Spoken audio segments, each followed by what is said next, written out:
यस्य सर्वे समारंभ्या काम संकल्प वर्जिता ज्ञानाग्नि दग्ध कर्माणा तमाहु पंडितं बुधा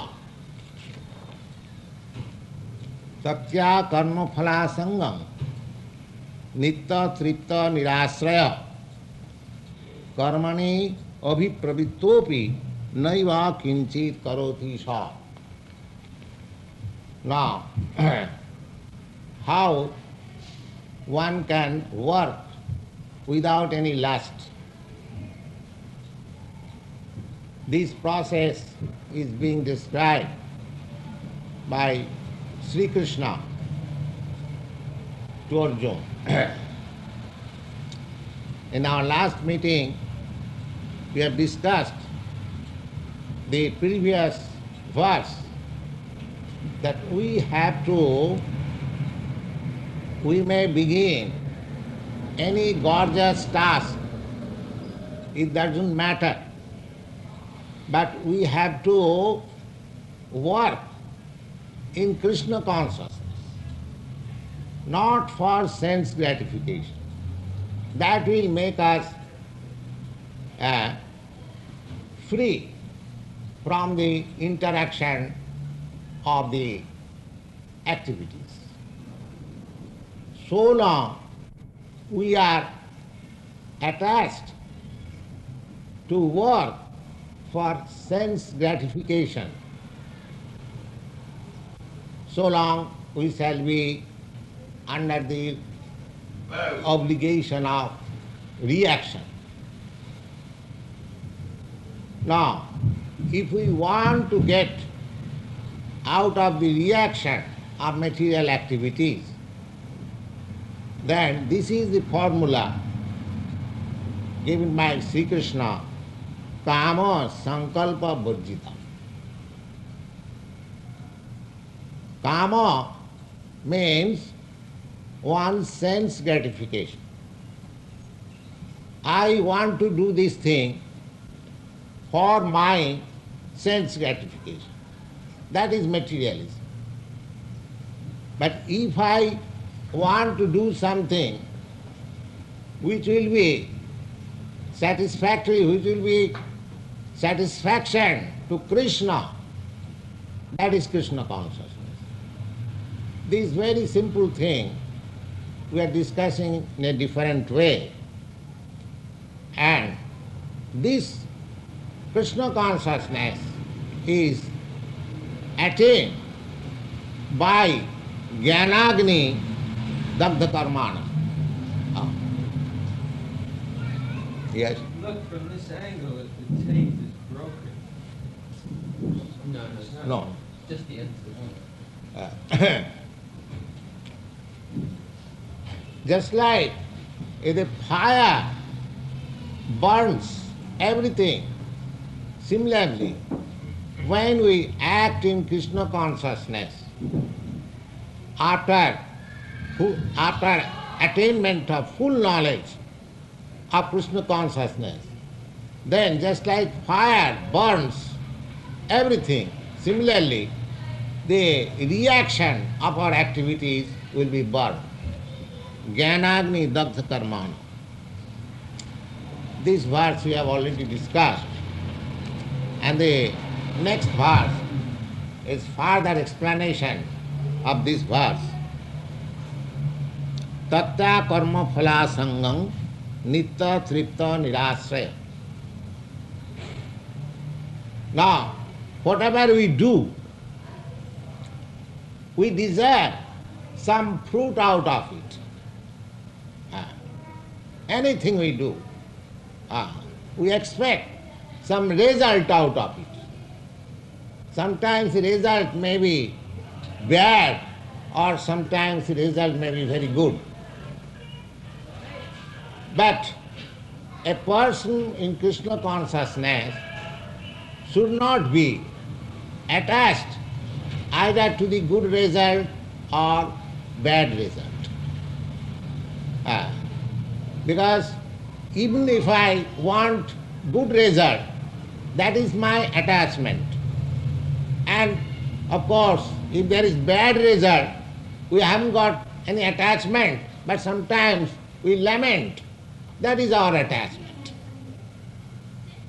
That is our attachment. So, one has to transcend both from the good result and the bad result. How it can be done?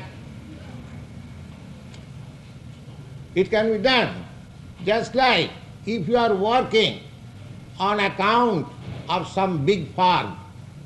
Suppose you are a salesman. You are working on behalf of that big firm.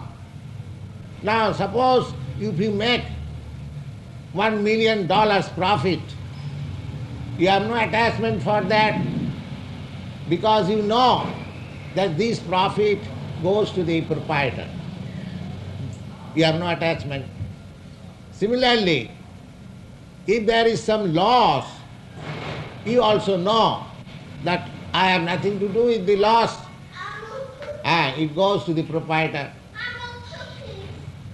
Similarly, if we work on account of Kṛṣṇa, then I shall be able to give up the attachment for the result of the work. Takta karma phala sangam nitta tripta nirasraya. Nitta tripta, always satisfied. Either there is good result or there is bad result. It doesn't matter. I shall remain satisfied in the sense that I am working under the direction of Kṛṣṇa. So, I have nothing to think of the result. Karmannevadhikarasti ma phales kadasana. Just like Arjuna.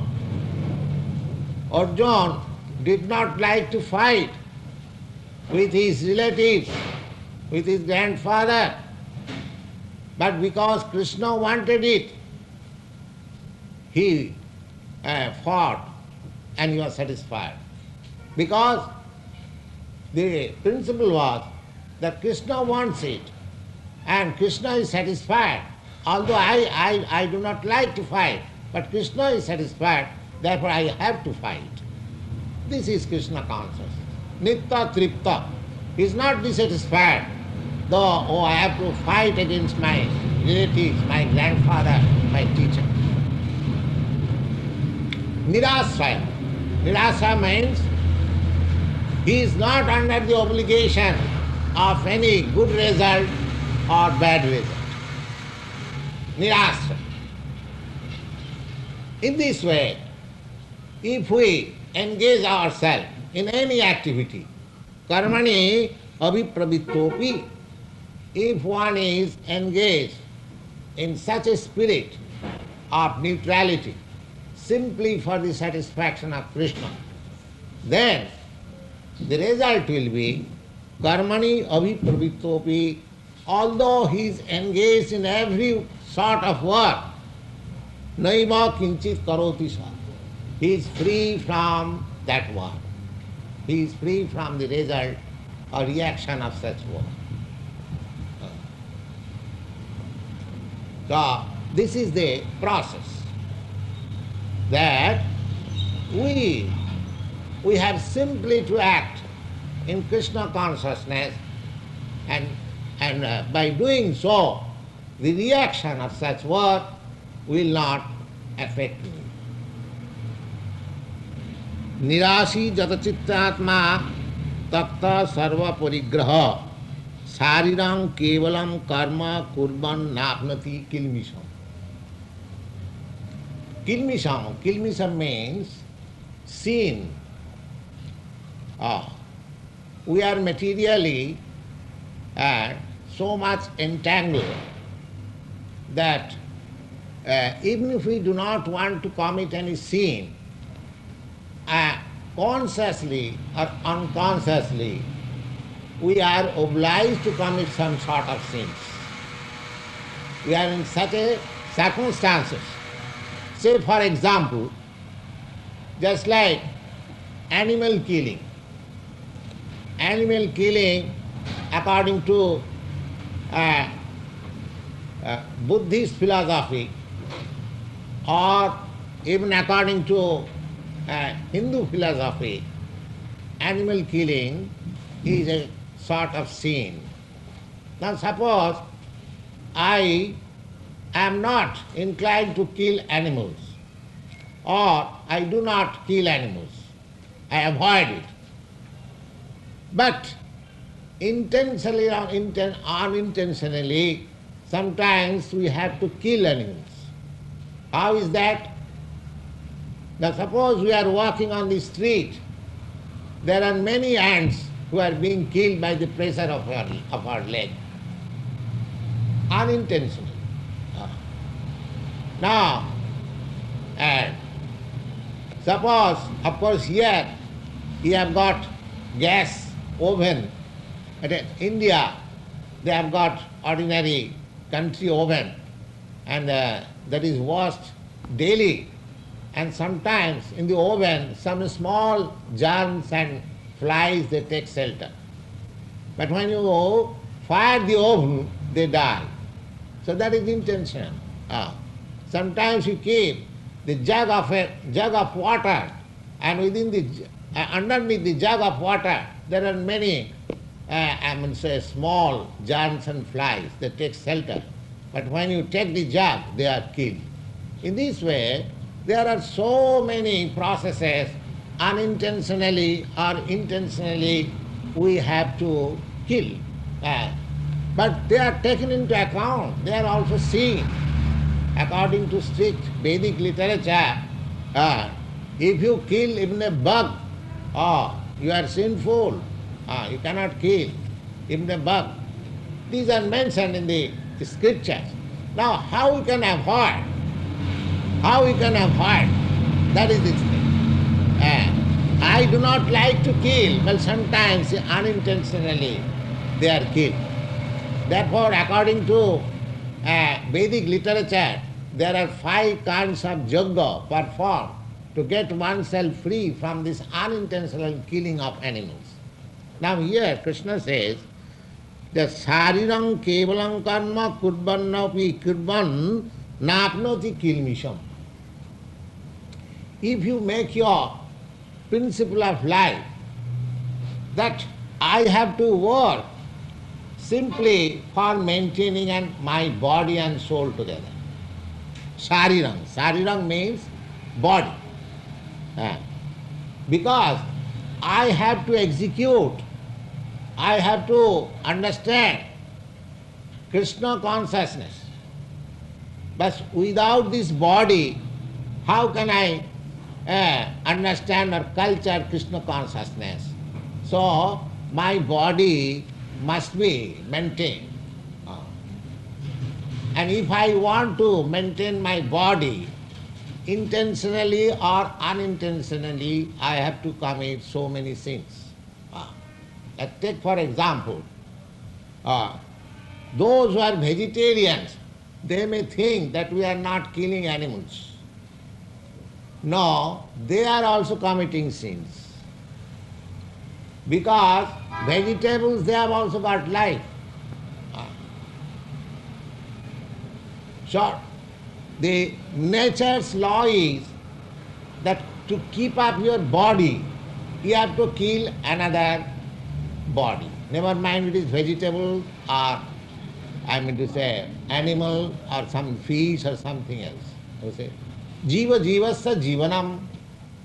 One living entity is the subsistence, life-giving subsistence for another living being. That is the nature's law. You'll find ahastani sahastana.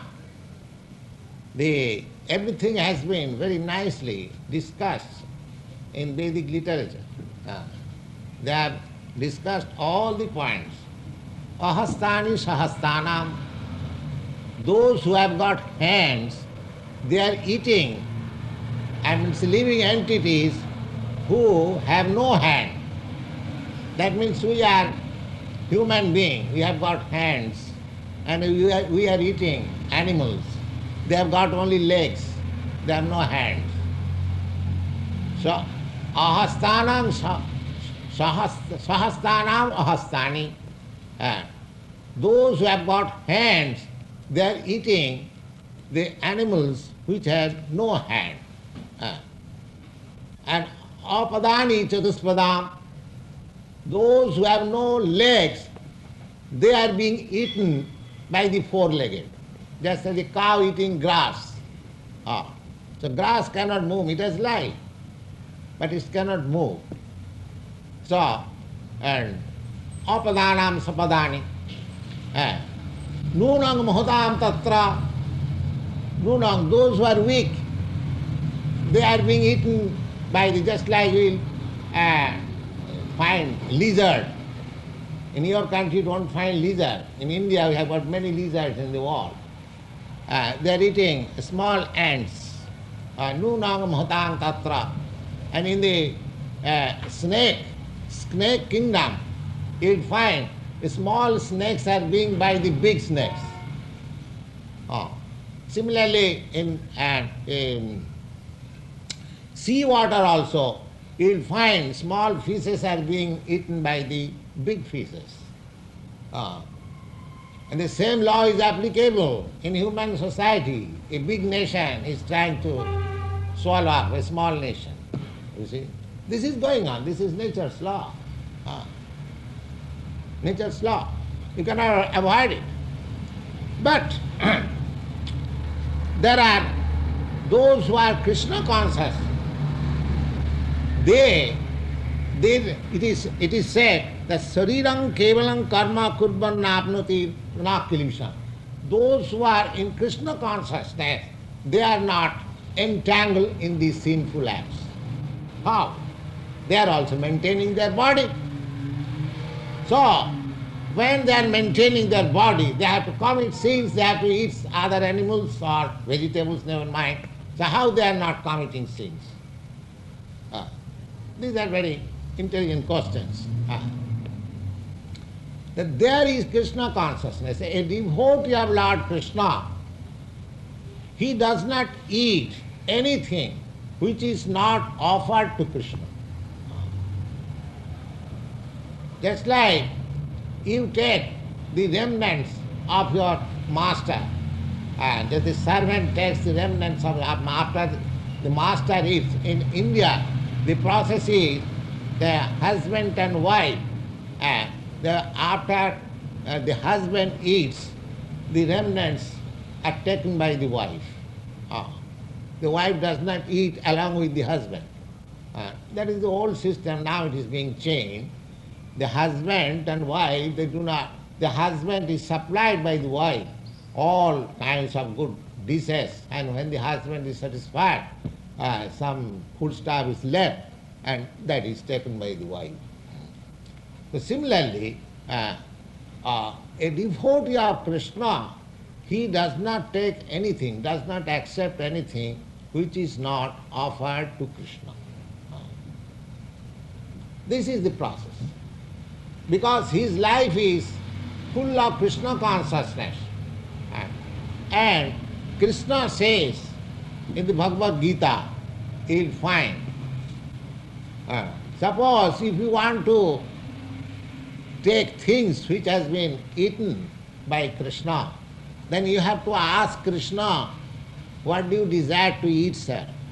Suppose if you want me to feed, give me some food stuff, naturally you ask me, Swamiji, what sort of food stuff you like?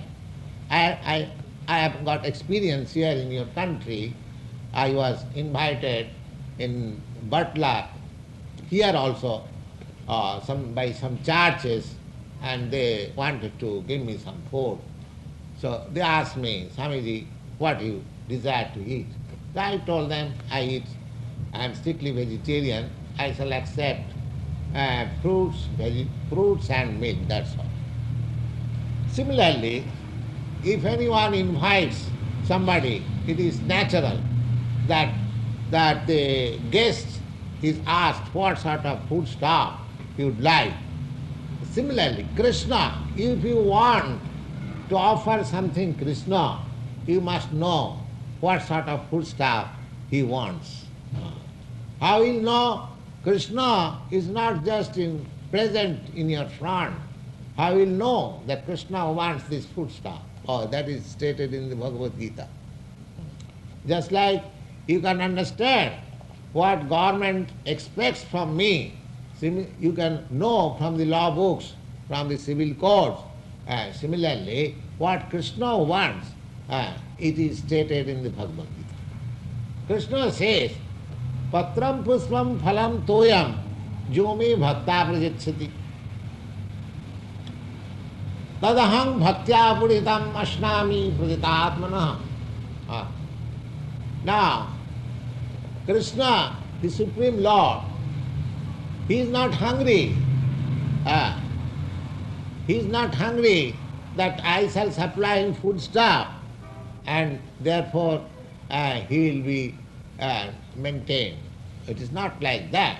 But still, Krishna says that Patram puspam phalam toyam jomi bhakta prajachati. Any devotee, if he offers me patram means leaf,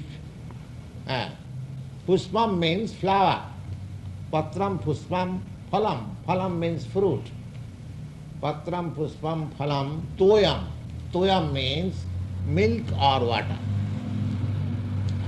Generally it is meant water. Now just see, to satisfy Krishna is not very difficult thing. Even the poorest man in the world, he can satisfy Krishna by these 4 items. Anyone can secure from any part of the world. It doesn't matter that because Krishna was, Krishna appeared in India, therefore he wanted Indian food. No. The patram puspam phalam toyam, leaf and flower and fruit and water, that is available in America, that is available in Czechoslovakia and Greenland, everywhere. So, this is the universal form of satisfying Krishna. Anyone, it doesn't matter, however poor he is, he can satisfy Krishna. You do not require, Krishna, the Supreme Personality of Godhead, I have invited him, so I must arrange very nice foodstuff. Of course, if you have got means to supply very nice foodstuff, you must. Otherwise you will be understood that you are miser. If for your own eating you prepare very nice dishes, and because Krishna says, I will be satisfied with leaf and fruit, so you supply Krishna all right, sir, you take leaf and fruit, and for me I shall take these palatable dishes. No, Krishna is very, intelligent also. He is more intelligent than, so then you are cheating him. It is for the poorest man.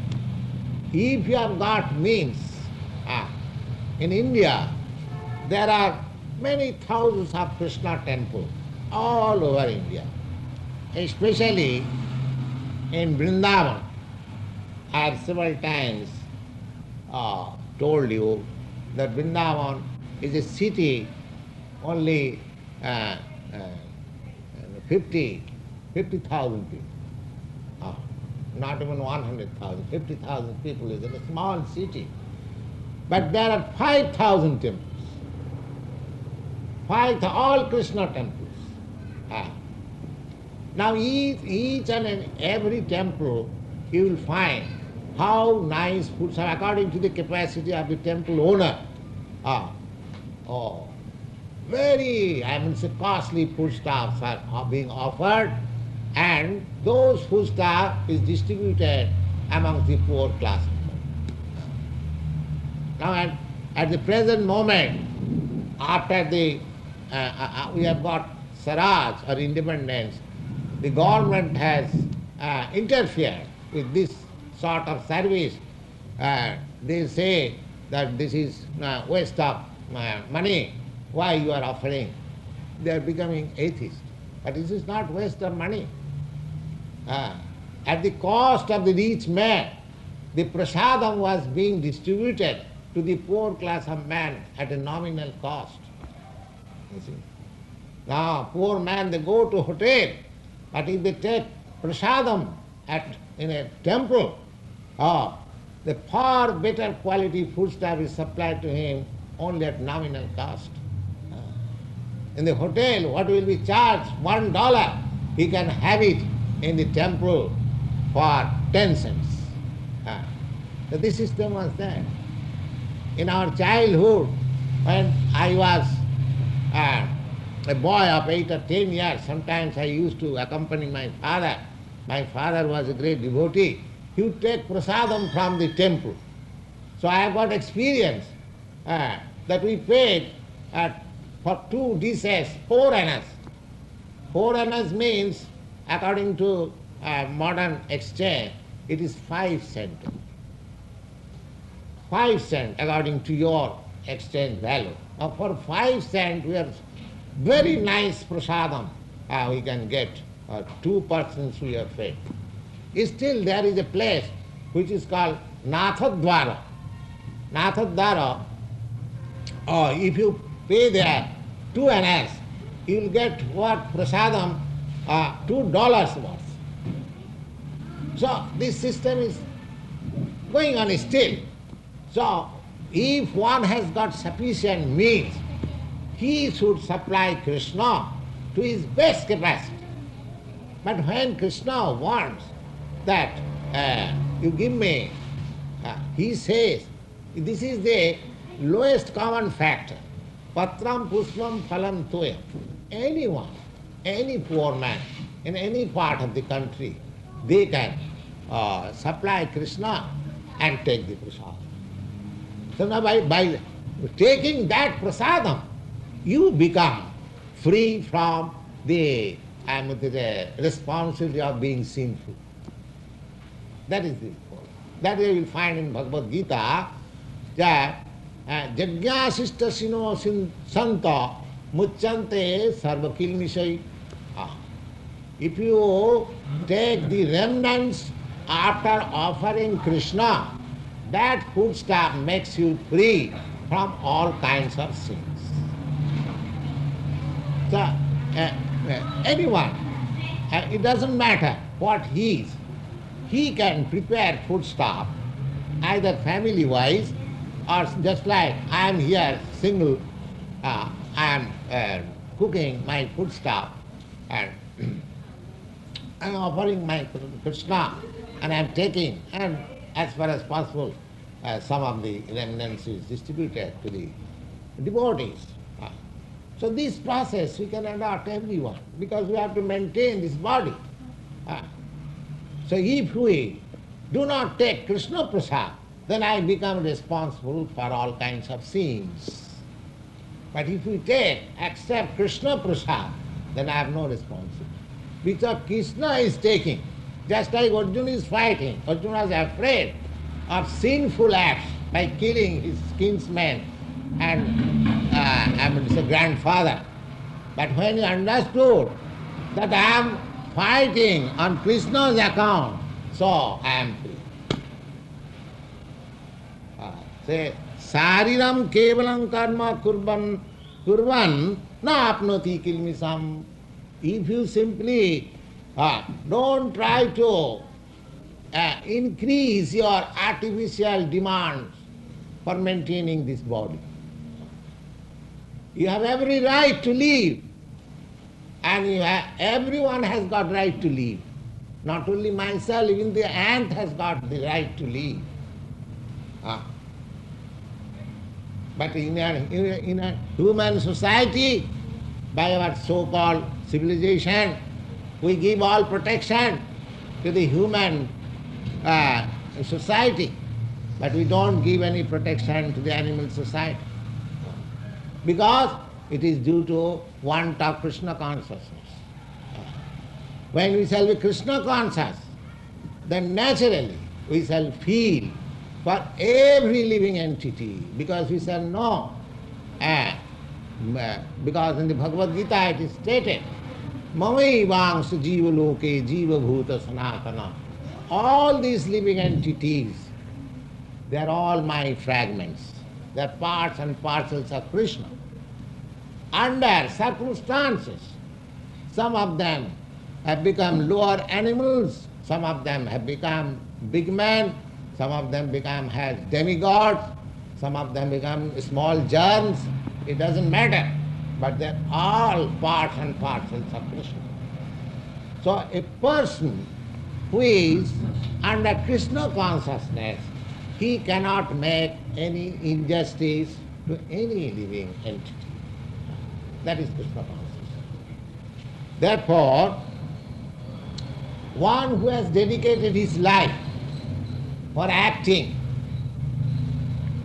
on account of Krishna, under Krishna consciousness, nirasi jata chittatma, he has no other hope except, save and except to satisfy Krishna. Nirasi jata chittatma takta sarva parigraha.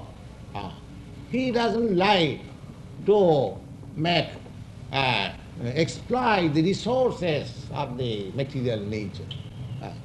Whatever is obtained and easily as gift of nature, he accepts and he maintains his body and soul together and for Krishna satisfaction, and he eats everything which is offered to Krishna, then he is free from all kinds of sinful reaction. By the next slok, it is more nicely explained. Jadicha lava santushya dandatita vimatsaraha sama siddhyava siddhaucha krityapi na nibandhate. Now this process of life described here. Jadricha lava santushya. One should be satisfied with things which comes very easily. We should not try for anything too much to obtain it. No. We shall be satisfied. Whatever comes automatically or by the will of Krishna, we may be satisfied in that. Jadichala. For gaining something, we should not be too much endeavor. Then I shall be deviated from Krishna consciousness. There are 6 formulas which can deviate us from Krishna consciousness, and there are 6 formulas which can encourage us, which can enhance, advance us in Krishna consciousness. And what are they? Now, first of all, let me state what are against principles, against Krishna consciousness, against the principle of Krishna consciousness. What are they? Atyahara prayasascha prajalpa niyamagraha laulam janasangascha sarabhi bhakti pranashyati. Sarabhi bhakti pranashyati. Pranashyati means is lost. Krishna consciousness is lost. How? By these 6 processes. What are these 6 processes? Atyahara. Atyahara means to eat more than what you require. And atyahara means to accumulate wealth more than what you require. The whole trouble of the world is that nobody is satisfied. If he is a poor man, if he thinks, oh, my income is $100, if I get $400 per month, then I will be very happy. But when he gets $400, we expect, oh, if I get $1,000, then I shall be happy. In this way it is going on. Nobody is satisfied. But here it is said, Jadichala avasantushya. That automatically comes as we make progress in the matter of Krishna consciousness. Then our demand for more enjoyment, for more accumulation of wealth diminishes. That is the symptom of Krishna consciousness. Jadricha lava santushta. So the Utyahara means to acquire more than we need. Because we have to maintain this body and soul together, then we must earn something or acquire something to keep my health and body fit. That is all right. But we should not try unnecessarily for accumulating more. Suppose if I am satisfied by some grains and vegetables and fruits and milk, if my health is properly kept, why should I eat more than that? Simply for satisfying the palace, my tongue. Oh, no, we should not do that. So jadi chalava santushtya.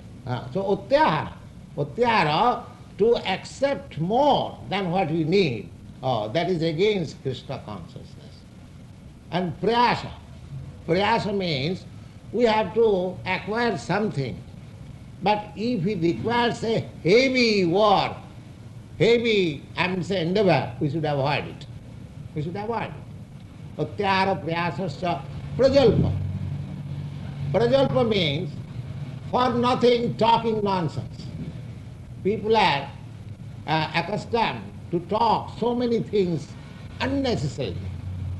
Just in clubs, amongst friends circle, which has no benefit either spiritually or materially.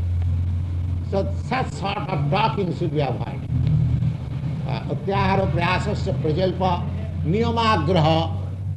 Niyamagraha means to stick to the rules, regulation. Suppose in your faith or in my faith there are certain rules and regulations to be observed. But if I go to some other place where the rules and regulations cannot be strictly observed, and if I want to observe such rules and regulations, then my main business is suffering.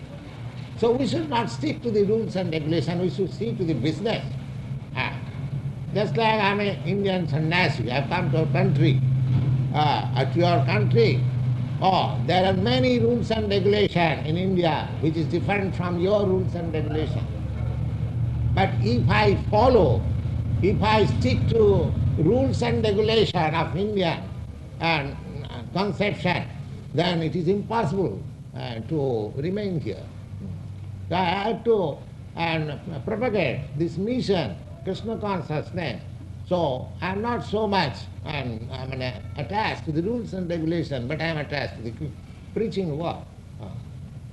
So therefore, niyamagra, utyahara prayasasya prajalpa niyamagra. This niyamagra is also against Krishna consciousness. And niyamagra also. And when you are in quite in a convenient position, if you do not observe the rules and regulations, that is also against Krishna consciousness.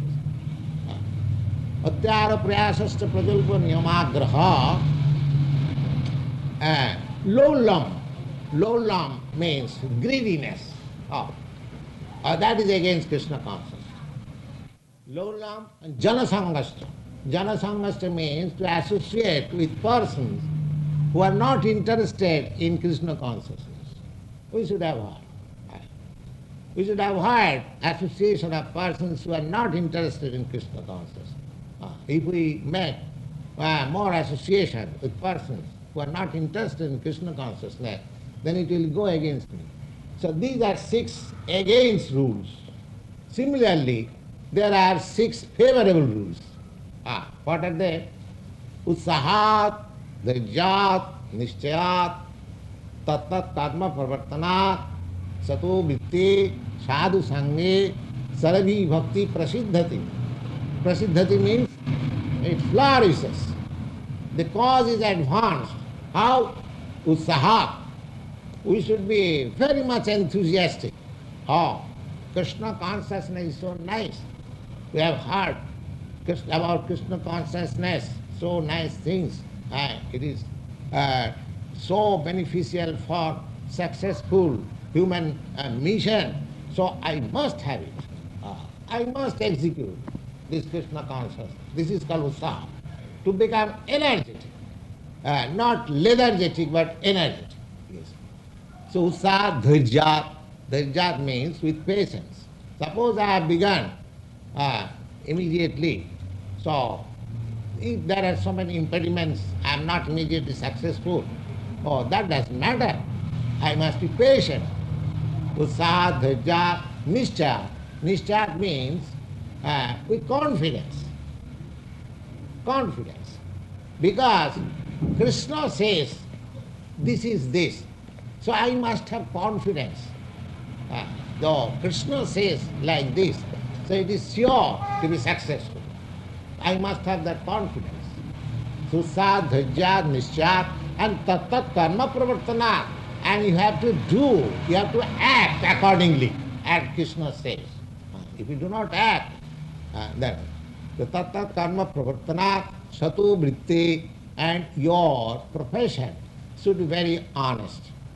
Satu Vritti and Sadhu Sangha, and you should associate. Just like the against rule is to associate with persons who are not Krishna conscious. Similarly, Sadhu Sangha. Sadhu means who are culturing the Krishna consciousness. They are called sadhu.